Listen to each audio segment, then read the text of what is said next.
அனைவருக்கும் வணக்கம். சிம்ம ராசினியர்களுக்கு முழு ஆட்சி பலம் பெறும் சூரியனால் 17/8/2024 இனி யோகத்தின் உச்சியில் சிம்ம ராசி. அந்த வகையில இந்த சூரிய பெயர்ச்சியின் காரணமாக என்ன மாதிரியான நன்மைகள் எல்லாம் ஏற்பட இருக்கு, கிரகநிலைகளின் ரீதியாக அமையிருக்கும் சாதகங்கள் என்ன, பாதகங்கள் என்ன, மேலும் என்ன மாதிரியான முன்னேற்றங்கள் எல்லாம் உங்களுடைய வாழ்வில் ஏற்பட இருக்குது. சூரிய பகவானை பொறுத்த வரைக்கும் சந்திரனுடைய ஆட்சி வீடான கடகராசியிலிருந்து தனது சொந்த ராசியான சிம்ம ராசியில் முழு ஆட்சி பலம் பெறுகிறாருங்க. அந்த வகையில உங்களுடைய வாழ்வில் குடும்ப சூழ்நிலை ரீதியாகவும் உத்தியோகம், தொழில், வியாபாரம், கலைத்துறை, அரசியல் துறை, மாணவ மாணவிகள், விவசாயத்துறையினர், பெண்மணிகள் என அனைவருக்குமே என்ன மாதிரியான நன்மைகள் எல்லாம் ஏற்பட இருக்குது. குறிப்பா இத்தருணங்கள்ல கிரகங்களுடைய சஞ்சார நிலைகள் என்ன என்று பார்க்கும் போது ரிஷபத்தில் குருவும் செவ்வாயும் இணைந்து குரு மங்கள யோகத்தை ஏற்படுத்துகிறாங்க. அது மட்டும் இல்லாம கடகத்தில் புதன் வக்ரத்தில் இருக்கிறாருங்க. சிம்ம ராசியில் சூரியனும் சுக்கிரனும் இணைந்து சஞ்சரிக்கிறாங்க. கன்னியில் கேதுவும், கும்பத்தில் சனி வக்ரகதியில், மீனத்தில் ராகுவும் சஞ்சரிக்கிறாங்க. இந்த கிரகங்களுடைய சஞ்சார நிலைகளின் காரணமாக மேலும் என்ன மாதிரியான முன்னேற்றங்கள் எல்லாம் உங்களுடைய வாழ்வில் ஏற்பட இருக்கு என்பது குறித்தான முழுமையான பதிவு தான்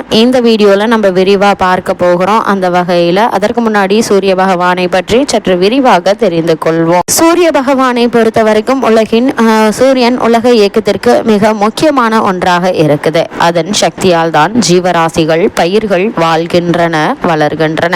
கோடை, குளிர், மழை போன்ற பருவங்களும் கூட சூரியனாலேயே ஏற்படுகின்றன. அத்தகைய சிறப்புமிக்க சூரியனை நம்மவர்கள் வழிபாடு செய்வதை வழக்கமாக கொண்டுள்ளனர். சூரியனை வழிபடும் சமயத்திற்கு சௌமாரம் என்று பொருள். சூரியன் சிவபெருமானின் வலது கண்ணாக இருப்பதாக புராணங்கள் கூறுகின்றன. சூரியனை சிவனோடு ஒப்பிட்டு சிவசூரியன் என்று, விஷ்ணுவோடு ஒப்பிட்டு சூரிய நாராயணர் என்றும் அழைப்பார்கள். சிவபெருமானை நோக்கி கடுமையான தவம் இருந்த சூரியன் கிரகபதம் என்னும் பேரும் 1000 கிரகணங்களோடு ஒளிமண்டலத்தில் உலாவரும் உயர்வும் பெற்றாரு. சூரியன் மேசம் முதல் மீனம் வரையிலான 12 ராசிகளுக்கும் செல்வாரு. அவர் ஒரு ராசியிலிருந்து அடுத்த ராசிக்கு செல்லும் பொழுதுதான் இந்த மாத பிறப்பு என்பது நிகழ்கிறது. சூரியன் பச்சை நிறமுடைய 7 குதிரைகள் பூட்டிய தேரில் வலம் வருகிறாரு. அந்த தேருக்கு ஒரே ஒரு சக்கரம் தான் உண்டு. இந்த குதிரைகள் பூட்டிய தேரை ஓட்டுபவருடைய பெயர் அருணன். அவருக்கு கால்கள் கிடையாது. இவர் திருமாலின் பெரிய திருவடி என்று போற்றப்படும் கருட பகவானுடைய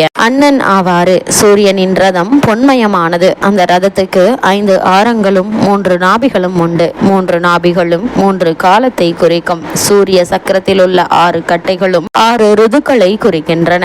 சக்கரத்தின் மேல் பாகமும் கீழ்பாகமும் உத்ராணியம், தட்சியானத்தை குறிக்கிறது. சூரிய பகவான் தன்னுடைய தேரில் 4 பட்டணங்களை சுற்றி வந்து காலை, மதியம், மாலை, அர்த்தராத்திரி என்ற காலங்களை உண்டாக்குகிறாரு. சூரிய பகவானை வழிபடும் விரதங்களில் முக்கியமானது ரத சப்தமி ஆகும். இது சூரிய ஜெயந்தி என்று அழைக்கப்படுகிறது. தை மாதத்தில் வரும் சப்தமி அன்று ரத சப்தமி என்று அழைக்கப்படுகிறது. அன்றைய தினம் சூரியன் பயணிக்கும் தேரை இழுத்து செல்லும் 7 குதிரைகளும் ஒரு சேர வடக்கு நோக்கி திரும்பி பயணத்தை தொடங்குகின்றன. இந்த இனிய நாளில் சூரிய உதயத்தில் எழுந்து புண்ணிய தீர்த்தங்களில் நீராடுவது என்பது சிறப்பு சேர்ப்பதாகும். கணவனை இழந்தவர்கள் இந்த விரதத்தை கடைபிடிப்பதால் அடுத்து வரும் பிறவிகளில் இந்த நிலை வராது என்று புராணங்கள் தெரிவிக்கின்றன. ரத சப்தமி விரதத்தை சூரிய உதயத்தில் செய்ய வேண்டும். சர்க்கரை பொங்கல், உளுந்து வடை நைவேத்தியமாக படைத்து பூஜை செய்ய வேண்டும். கோதுமையால் செய்த சப்பாத்தி, சாதம் போன்றவற்றை பசுமாட்டிற்கு கொடுப்பது நல்ல பலனை தரும். வாசலில் சூரியன் ஒளிப்படும் இடத்தில் ரதம் வரைந்து அரிசி, பருப்பு, வெள்ளம் படைக்கலாம்.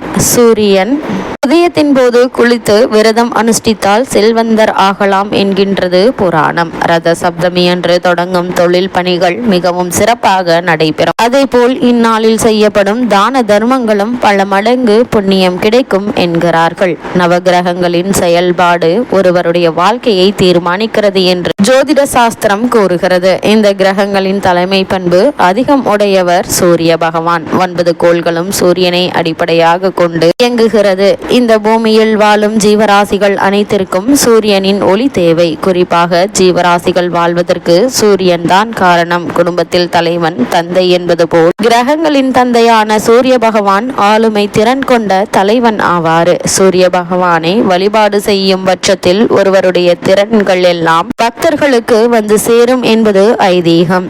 எந்த செயலிலும் தன்னுடைய கை ஓங்கி இருக்க வேண்டும் என்று நினைக்கும் சூரிய பகவான் தன்னை வழிபாடு செய்யும் பக்தர்களுக்கும் அதே பலன்களை அள்ளி கொடுக்கிறாரு. எதிரிகள் புடைசூழ வந்தாலும் துரோகிகளால் வாழ்க்கை புரண்டாலும் அதனை தாங்கி நிற்கும் தலைமை பண்பை சூரிய பகவான் வழங்குகிறாரு. சுற்றி இருக்கும் எதிரிகளின் கூட்டத்தின் நடுவே உங்களை தலைவனாக்கி அழகு பார்ப்பாரு. அதே போல் இப்படிப்பட்ட சூரிய பகவானை நாம் எப்படி வணங்க வேண்டும் என்று பார்க்கும்போது அதிகாலை எழுந்து சூரிய நமஸ்காரம் செய்து வந்தால் வாழ்க்கை செல்வ செழிப்பாக இருக்கும். அப்படி முடியாவிட்டால் காலையில் எழுந்து குளித்து முடித்துவிட்டு தண்ணீரை சூரியனுக்கு சமர்ப்பணம் செய்ய வேண்டும். பித்தளை அல்லது செம்பு பாத்திரத்தில் தண்ணீரை நிரப்பி காலையில் வெறும் வயிற்றில் குடித்து முடித்துவிட்டு கிழக்கு நோக்கி சூரியனை பார்த்து தலைக்கு மேலே தண்ணீர் நிறைந்த பாத்திரத்தை தூக்கி கொள்ள வேண்டும். பின்னர் நீர் பூமியை நோக்கி விடுமாறு சாய்க்க வேண்டும். இவ்வாறு ஐம்பூதங்களின் ஒன்றான நீரை சூரியனுக்கு சமர்ப்பணம் செய்யும் பட்சத்தில் நாம் நினைத்த காரியம் கைகூடும். இந்த வழிபாட்டை தினமும் செய்து வந்தால் சூரியனின் பரிபூரண அருளாசி கிடைக்கும் என்பது ஐதீகம். இப்படிப்பட்ட இந்த சூரிய பெயர்ச்சி நிகழக்கூடிய இந்த காலகட்டங்கள்ல சிம்மராசினியர்களுக்கு என்ன மாதிரியான நன்மைகள் எல்லாம் ஏற்பட இருக்கு என்று பார்க்கும்போது ராசிநாதனான சூரியன் இந்த காலகட்டம் முழுவதுமே விரய ராசியில் இருந்து பெயர்ச்சியாகி உங்களுடைய ஜென்ம ராசியில் சஞ்சரிக்கிறாரு. அவரோடு சுக்கிரனும் இணைந்து இருக்கிறாரு. ராசியில் சுக்கிரன் இணைந்திருப்பது நல்ல ஒரு யோக அமைப்பு என்று தாங்க சொல்ல வேண்டும். இதனால் தொழில் முயற்சிகள்ல வெற்றி கிடைக்குங்க. இந்த காலகட்டத்தை பொறுத்த வரைக்கும் சூரியனும் சுக்கிரனும் இணைந்து ஜென்ம ராசியில் இருப்பதால அரசாங்க ஆதரவும் நிதி நிறுவனங்களுடைய ஒத்துழைப்பும் உங்களுக்கு கிடைக்கக்கூடிய ஒரு தருணமா அமைஞ்சிருக்குது. புதிய ஒப்பந்தங்கள் வியாபார விரிவாக்கங்கள் முதலியன செய்வதற்கு ஏற்ற ஒரு காலகட்டமா இக்காலகட்டம் அமைஞ்சிருக்குதுங்க. அதே போல கேட்ட இடத்தில் உங்களுக்கு உதவிகள் கிடைக்குங்க. திறமைகள் அதிகரிக்கும். இதனால் நல்ல பெயரை வாங்க இருக்கீங்க. சிம்மராசினியர்களை பொறுத்த வரைக்கும் இத்தருணங்கள்ல பழைய ஆபரணங்களை கொடுத்து விட்டு புதிய ஆபரணங்கள் மற்றும் ஆடைகள் வாங்கும் யோகம் உண்டு என்பதை கிரகங்களுடைய சஞ்சார நிலைகள் தெளிவாகவும் உறுதியாக எடுத்து காட்டுது. பொது வாழ்வில் உள்ளவர்களுக்கு மகிழ்ச்சிகரமான முன்னேற்றங்கள் உண்டுங்க. புதிய பதவிகளும் பொறுப்புகளும் வந்து சேர இருக்கு. குறுக்கீடுகள் அகல இருக்குது. கலைஞர்களுக்கு முன்னேற்ற பாதை உண்டாகக்கூடிய ஒரு தருணமா இந்த சூரிய பயிற்சி அமைஞ்சிருக்குது என்பதை கிரகங்களுடைய சஞ்சார நிலைகள் தெளிவாகவும் உறுதியாகவும் எடுத்து காட்டுது. மேலும் என்ன மாதிரியான விஷயங்கள்ல நீங்கள் கவனமாக இருக்க வேண்டும் என்று பார்க்கும்போது வருமானம் அதிகரித்தாலும் தேவையில்லாத செலவுகளால் கரைந்து கொண்டே இருக்குங்க. வீண் செலவுகளை கண்காணித்துக் கொண்டே இருக்க வேண்டும் என்பதையும் கிரகநிலைகள் உங்களுக்கு அறிவுறுத்தது. 7ல் சனி வக்ரகதியில் இருப்பதால் கணவன் மனைவி உடல் நலன்ல கவனம் தேவைங்க. அஷ்டமத்தில் ராகு என்பதால் எதிலும் அதிக கவனமும் பொறுமையும் தேவை என்பதை கிரகநிலைகள் மீண்டும் மீண்டும் அறிவுறுத்தது. சிம்மராசினியர்களுக்கு கிரகநிலைகளின் ரீதியாக கூறப்படும் பரிகாரம் என்ன என்று பார்க்கும்போது காலையில் சூரிய பகவானை வழிபடுவது எண்ணற்ற நன்மைகளை உங்களுடைய வாழ்வில் ஏற்படுத்தி கொடுக்கும்.